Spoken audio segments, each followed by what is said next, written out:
ಪೇಪರ್ದು ಸಾಕಷ್ಟು ಚರ್ಚೆ ಆಗಿದೆ. ಕಾಂಗ್ರೆಸ್ ತರಲೇಬೇಕು ಅಂತ ಹೊರಟಿದೆ ಸ್ಥಳೀಯ ಸಂಸ್ಥೆಗೆ. ಇದಕ್ಕೆ ನಿಮ್ಮ ಪಕ್ಷದ ಸ್ಟ್ಯಾಂಡ್ ಏನು? ಏನು ನಮ್ಮೆಲ್ಲರನ್ನೂ ಕೂಡ ಅನಾಧಿಕ ಕಾಲಕ್ಕೆ ಕಾಂಗ್ರೆಸ್ಸು ತಗೊಂಡು ಹೋಗಬೇಕು ಅಂತಕ್ಕಂಥ ನಿರ್ಧಾರ ಮಾಡಿದ್ದಾರೆ. ಯಾಕೆಂದರೆ ಇಲ್ಲಿವರೆಗೂ ನಾವು ನೋಡ್ಕೊಳ್ತಾನೆ ಬಂದರೆ ಹಿಂದೆ UPA ಸರ್ಕಾರದಲ್ಲೂ ಕೂಡ UPA ಸರ್ಕಾರ 2 ಬಾರಿ ಕೇಂದ್ರದಲ್ಲಿ ಆಡಳಿತ ಮಾಡಿದಾಗ ಆಗ ಏನು ಬ್ಯಾಲೆಟ್ ಪೇಪರ್ ಇತ್ತಾ ಅಥವಾ EVM ಇತ್ತಾ? ಅಥವಾ ಈ ಬಾರಿ ಏನಾದರೂ ಅವ್ರಿಗೆ ಅಷ್ಟೆಲ್ಲ ಪಾಪ EVM ಮೇಲೆ ಅವ್ರಿಗೆ ಸಂಶಯ ಇದ್ದರೆ ಹಾಗಿದ್ರೆ 136 ಜನ ಶಾಸಕರು ಗೆದ್ದಿದ್ದಾರಲ್ಲ ಕಾಂಗ್ರೆಸ್ಸು. EVMನಲ್ಲಿ ಏನೋ ಟ್ಯಾಂಪರ್ ಆಗಿ ಗೆದ್ದಿದ್ದಾರಾ? ಹಾಗೇನಾರು ಅವ್ರ ಮನಸ್ಸಲ್ಲಿ ಡೌಟ್ ಇದ್ದರೆ ಇಮಿಡಿಯೇಟಾಗಿ ರಾಜೀನಾಮೆ ಘೋಷಣೆ ಮಾಡಲಿ, ಮಾರನೇ ದಿನ ಚುನಾವಣೆ ಘೋಷಣೆ ಮಾಡಲಿ, ಹೋಗೋಣ ಚುನಾವಣೆ ಎದುರಿಸೋಣ, ಬ್ಯಾಲೆಟ್ ಪೇಪರ್ನ ಇಟ್ಕೊಂಡು ಮುಂದಾಗಬೇಕು ಅನ್ನೋದಾದರೆ ಇದು ಈ ರೀತಿಯಾದಂಥ ನಿಜಕ್ಕೂ ಚರ್ಚೆಗಳು ಇವತ್ತು ಎಲೆಕ್ಷನ್ ಕಮಿಷನ್ಗೆ ನಾವು ಬಿಡಬೇಕಾಗ್ತದೆ. ಏಕೆಂದರೆ ಅಲ್ಲಿ ಅಧಿಕಾರಿಗಳ ಬಗ್ಗೆ ನಾವು ಮಾತನಾಡ್ತಕ್ಕಂಥದ್ದು ಆಗಬಾರ್ದು.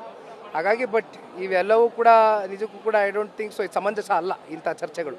ಸರ್, ಈಗ ಇನ್ನೊಂದು ಬಿಡದಿ ಟೌನ್ಶಿಪ್ ವಿಚಾರದಲ್ಲಿ ನೀವು ನಿಮ್ಮ ತಾಯಿಯವರು ಪರಿಹಾರಕ್ಕೆ ಅರ್ಜಿ ಹಾಕಿದ್ದೀರಿ ಅಂತೇಳಿ ಖುದ್ದು DCM DK ಶಿವಕುಮಾರ್ ಹೇಳಿದ್ದಾರೆ. ಅರ್ಜಿ ಏನಾದ್ರು ಹಾಕಿದ್ದೀರಾ ನೀವು?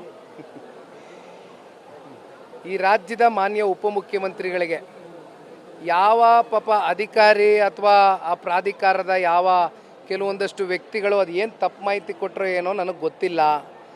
ಅದನ್ನೇ ಮುಂದಿಟ್ಕೊಂಡು ಅಲ್ಲೆಲ್ಲೋ ಬಿಡದಿ ಟೌನ್ಶಿಪ್ ವಿಚಾರವಾಗಿ ರೈತರ ಮುಂದೆ ಒಂದು ಕಡೆ ಹೇಳಿಕೆ ಕೊಡ್ತಾರೆ, ಮತ್ತೊಂದು ಕಡೆ ಪ್ರೆಸ್ ಮೀಟಲ್ಲಿ ಕೂತ್ಕೊಂಡು ಅನಿತಾ ಕುಮಾರಸ್ವಾಮಿ ಅವರ ಹೆಸರಲ್ಲಿ ಜಮೀನಿದೆ, ಈ ರೀತಿ ಪರಿಹಾರಕ್ಕೋಸ್ಕರ ಒಂದು ಅರ್ಜಿ ಕೊಟ್ಟಿದ್ದಾರೆ, ನನಗೆ ಒಳ್ಳೆ ದುಡ್ಡು ಸಿಕ್ಕಲಿ ಅಂತ ಪರಿಹಾರಕ್ಕೋಸ್ಕರ ಅಂತ ಏನು ಮಾನ್ಯ ಮುಖ್ಯಮಂತ್ರಿಗಳು ಹೇಳಿದ್ದಾರೆ.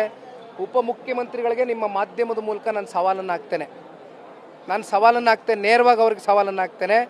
ಆ ರೀತಿ ಏನಾದರೂ ಶ್ರೀಮತಿ ಅನಿತಾ ಕುಮಾರಸ್ವಾಮಿ ಅವರು ಭೂಮಿಯ ಪರಿಹಾರದ ವಿಚಾರಕ್ಕಾಗಲಿ ಸ್ವಾಧೀನಪಡಿಸ್ಕೊಳ್ತಕ್ಕಂಥದ್ದು ವಿಚಾರಕ್ಕಾಗಲಿ ಏನಾದರೂ ಅರ್ಜಿಯನ್ನು ಕೊಟ್ಟಿದ್ದಾಗಿದ್ದರೆ ಆ ಏನು ಕೃಷಿ ಜಮೀನು ಬಹಳ ವರ್ಷಗಳಿಂದ 20 ವರ್ಷಕ್ಕೂ ಮಿಗಿಲಾದಂಥ ಅದೊಂದು ಜಮೀನು ನಮ್ಮ ತಾಯಿಯವರ ಹೆಸರಲ್ಲಿ ಏನಿದೆ ಅದು ಸಂಪೂರ್ಣವಾಗಿ ಸಾರ್ವಜನಿಕರ ಆಸ್ತಿಗೆ ನಾವು ಸಂಪೂರ್ಣವಾಗಿ ಸರ್ಕಾರಕ್ಕೆ ಬಿಟ್ಕೊಟ್ಬಿಡ್ತೀವಿ.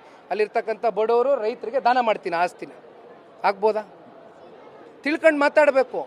ಯಾಕೆಂದರೆ ಈ ರೀತಿ ಒಂದು ಘನತೆ ಸ್ಥಾನದಲ್ಲಿ ಇರ್ತಕ್ಕಂಥ ವ್ಯಕ್ತಿ ಅವ್ರ ಘನತೆಯನ್ನು ಕಳ್ಕೊಳ್ತಕ್ಕಂಥದ್ದಕ್ಕೆ ಯೋಚನೆ ಮಾಡಬೇಕಾಗ್ತದೆ ಈ ರೀತಿ ಮಾತನಾಡೋದಕ್ಕಿಂತ ಮುಂಚಿತವಾಗಿ.